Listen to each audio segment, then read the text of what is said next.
ఇష్టం, కోరిక, ఆసక్తి, పట్టుదల, ఓర్పు, సహనం అనేటటువంటి ప్రతి విద్యార్థికి అవసరం. ఈ 5 లక్షణాలు ఉన్నట్లయితే, ఈ 5 లక్షణాలు కలిగి ఉన్నట్లయితే ఆ విద్యార్థి యొక్క భవిష్యత్తు బంగారు బాటలో అవుతాయి. దీనికి మీరు చిన్నప్పుడు ఒక కాకి కథ నేర్చుకున్నారు. ఏంది ఆ కాకి కథ ఏంటిది మీకు అందరూ తెలుసు కదా? ఏంటిది అది? కాకి బాగా దాహంతో ఉంటుంది, అడవిలో తిరుగుతూ ఉంటుంది. ఆ తిరుగుతూ ఉన్నటువంటి కాకి చివరికి ఎక్కడ నీళ్ళు దొరక ఒక చిన్న కుండలో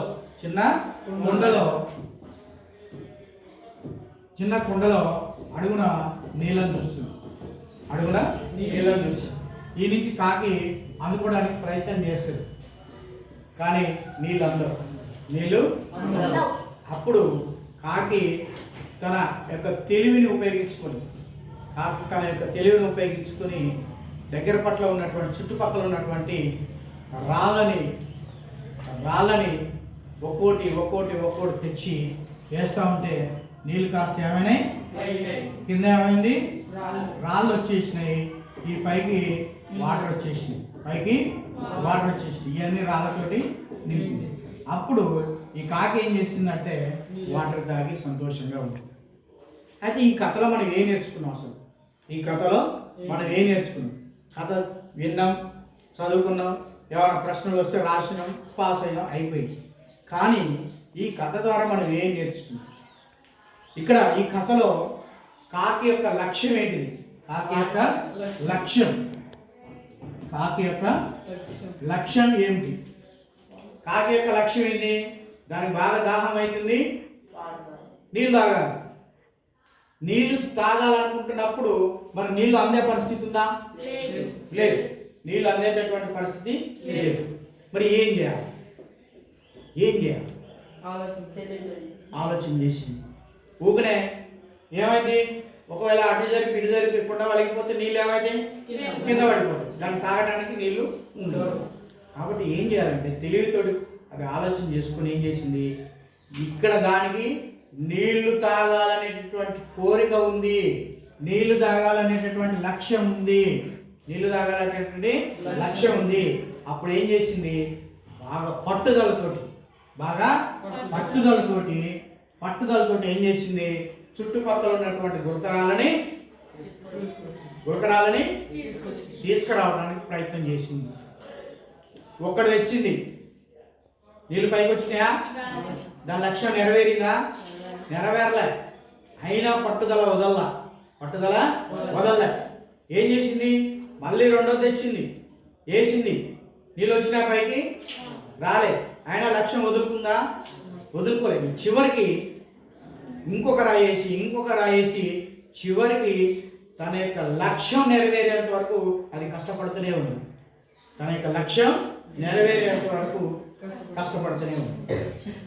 లక్ష్యం నెరవేరాలంటే ఫస్ట్ మనం పట్టుదల ఉండాలి, దానికి మనం కష్టపడేటటువంటి గుణం ఉండాలి.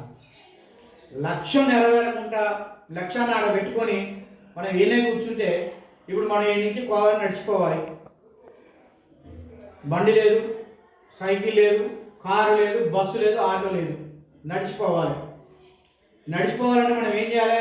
మన టార్గెట్ ఏంది? కోదాడు చేరుకోవాలని ఏనే కూర్చుంటే కోదాడు చేరుకుంటామా? చేరుకోం. ఏమవుతుంది, కొద్దిగా కష్టమైనప్పటికీ కూడా 1 గంట లేట్ అయినా సరే చిన్నగా నడక ప్రారంభిస్తే ఆ కోదాడు ఏమైంది, దగ్గరకు వచ్చేస్తుంది. అట్లనే ఎప్పుడైతే మన యొక్క గోల్, మన లక్ష్యం ఏదైతే ఉందో ఆ లక్ష్యాన్ని మనం కనుక గురి పెట్టుకున్నట్లయితే, ఆ లక్ష్యం వైపు ఒక్కొక్క అడుగు ముందుకు పోయినట్లయితే ఆ లక్ష్యం మన దగ్గరికి వచ్చేస్తుంది. ఇప్పుడు ఇక్కడ కుర్చీ ఉంది, కుర్చీలో నేను కూర్చోవాలి.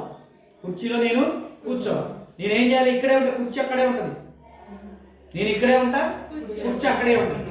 అవునా కదా? కుర్చీలో కూర్చోవాలంటే ఏం చేయాలి? నేను ఒక్కొక్క అడుగు వేసుకుంటా ముందుకు పోయి కూర్చోవాలి. అది లక్ష్యం.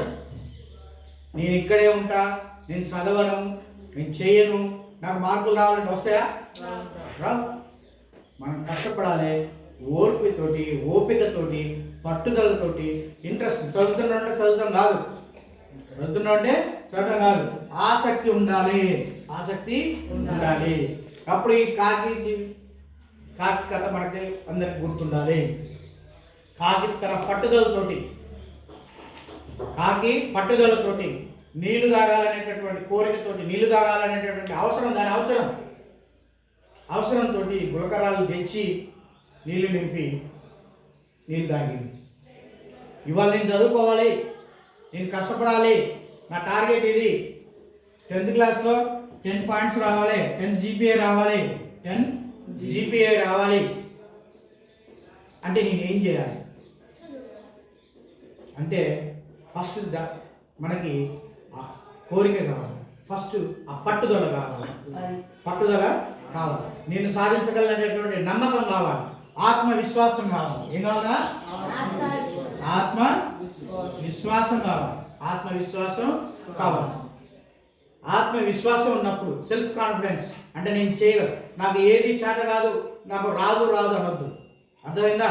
ఎప్పుడైనా చిన్నప్పుడు సైకిల్ దొక్కుతాం, ఒక్కసారి సైకిల్ సీట్ మీద ఎక్కి కూర్చొని తొక్కగలుగుతామా? తొక్కలేదు. ఫస్ట్ ఏంది, కాలు అటు ఇటు వేసి కంచెని తొక్కుతాం కదా, ఆ కాలు అవతలకి వేసి కంచెని తొక్కుతాం కదా, ఆ కంచెం మీద కూడా 2 సార్లు కింద పడతాం, మోకాలు చెప్పులు దెబ్బలు తగులుతాయి. అయినా మనం ఆగుతామా? మన కోరిక ఏంది, మన లక్ష్యం ఏంది? సైకిల్ దొక్కటం రావాలి అంటే మనం ఏం చేయాలి? ఇప్పుడు కింద పడ్డాం, వామ్మో నాకు సైకిల్ వద్దని భయపడి పారిపోతామా? పారిపోము. దెబ్బలు తగిలినా, రక్తాలు కారుతున్నా మళ్ళీ ఏం చేస్తాం? మళ్ళీ ఎక్కుతాం. చిన్నగా తొక్కంగా వచ్చేసింది. తర్వాత కంచె అయిపోయింది, సీట్ ఎక్కన ఒకరోజు డొమాలని కింద పడతాం, కింద పడితే మళ్ళీ సీట్ తొక్కడం ఆపుతామా? సీట్ ఎక్కుతాం. చిన్నగా ప్రాక్టీస్ చేస్తాం. చివరికి నాకు తొక్కగలననేటువంటి ధైర్యం వస్తుంది. అవునారా? అప్పుడు ఏం చేస్తాం? చేతులు వదిలిపెట్టి కూడా తొక్కే స్థాయికి ఎందుకు? ఎప్పుడు నేను తొక్కగలననేటటువంటి ధైర్యం నీకు వచ్చినప్పుడు, నేను తొక్కగలనేటటువంటి ఆత్మవిశ్వాసం నీలో ఉన్నప్పుడు ఏదైనా చేయగలుగుతాం. అర్థమైందా? కాబట్టి మనకి ఫస్ట్ నేను ఈ సబ్జెక్ట్ చదవగలను, ఈ ప్రాబ్లం నేను చేయగలను, ఇది చేస్తా అనేటటువంటి కోరిక, పట్టుదల కావాలి, ఇంట్రెస్ట్ కావాలి. ఫస్ట్ ఇంట్రెస్ట్ కావాలి. నా వల్ల కాదు, నాకు సూచనలు కూడా రావట్లే, నాకు ఈ లెక్క అర్థం కావట్లే, నేను చదవట్లేను అని మీరు నిరాశ చెందితే మనం వెనకనే ఉంటాము. కాబట్టి మనం ఏం చేయాలంటే ఫస్ట్ ఆత్మవిశ్వాసం పెంపొందించుకోవాలి, దాని తర్వాత కష్టపడాలి, పట్టుదల పెంచుకోవాలి, ఆసక్తి పెంచుకోవాలి, ఇంట్రెస్ట్తో చేయాలి. ఇంటి దగ్గర అమ్మ వాళ్ళు కూర చేస్తుంటారు, కూర అమ్మ ఇంట్రెస్ట్తో చేసినప్పుడు ఆ కూర టేస్టీ వస్తుంది. అవునా కాదు? ఏదో పనిలో ఆడవాళ్ళను అటు మనసు వేరేకి వెళ్ళి పెట్టి కూర చేస్తే ఏమైంది, ఒకసారి ఉప్పు ఎక్కువైంది, ఒకసారి కారం ఎక్కువైంది, ఒకసారి కారం ఎక్కువైంది. అట్లనే మనం చదువుకునేటప్పుడు మన ఆలోచన విధానం కరెక్ట్గా ఉండాలి, మనం పర్ఫెక్ట్గా కావాలి, మనం పూర్తిగా దాని మీదనే కాన్సన్ట్రేషన్ చేయాలి. విద్యార్థి ఉండేటటువంటి దిక్కులు 4 దిక్కులు మనకు తూర్పు, పడమర, ఉత్తరం, దక్షిణం ఎట్లయితే దిక్కులు ఉన్నాయో విద్యార్థికి 4 ఉంటాయి. ఒకటి ఫస్ట్ ఉపాధ్యాయుని ముఖం పరిశీలించాలి. 2 బ్లాక్ బోర్డు పరిశీలించాలి. 3 టెక్స్ట్ బుక్ పరిశీలించాలి. 4 మీ నోట్బుక్ పరిశీలన చేయాలి. ఈ 4 దిక్కులు కనుక మనం పాటించినట్లయితే మన క్లాస్ రూమ్ సక్సెస్గా మీకు మైండ్కి ఎక్కుతుంది. అప్పుడు మీకు ఇంట్రెస్ట్ కలుగుతుంది. ఇవేమీ లేకుండా మీకు ఇంట్రెస్ట్ రావాలి అంటే రాదు. ఇక్కడ పాఠం చెప్తుంటే ఎక్కడో ఇంటికాడ ఆలోచిస్తే పాఠం వస్తుందా? మన మైండ్ అంతా ఎక్కడ ఉండాలి? క్లాస్ రూమ్లోనే ఉండాలి. అప్పుడు మనకి చదవడం అనేది చాలా తేలికైపోతుంది. ఫస్ట్ కొన్ని రోజులు కష్టం ఉంటుంది, కానీ ఒకసారి సీటు దొక్కడం వచ్చిన తర్వాత సైకిల్ దొక్కడం ఆపుదామా? అట్లనే చదువుకోవడం కూడా ఫస్ట్ కొద్దిగా ఇబ్బందిగా ఉన్నప్పటికీ కూడా ఎప్పుడైతే మీలో ఇంట్రెస్ట్ ఉంటుందో, ఎప్పుడైతే మీలో పట్టుదల వస్తుందో, ఎప్పుడైతే మీకు కాన్ఫిడెన్స్ వస్తుందో, ఎప్పుడైతే మీకు ఆత్మవిశ్వాసం పెంపొందుతుందో, అప్పుడు మీరు మీ యొక్క గోల్ని రీచ్ కావడానికి, మీ యొక్క సబ్జెక్టులు అన్నిటిని పాస్ కావడానికి చాలా ఛాన్సెస్ ఉన్నాయి. కాబట్టి నేను ఏం చెప్తున్నంటే వినండి. మీరు అనవసర విషయాలు ఆలోచన చేసి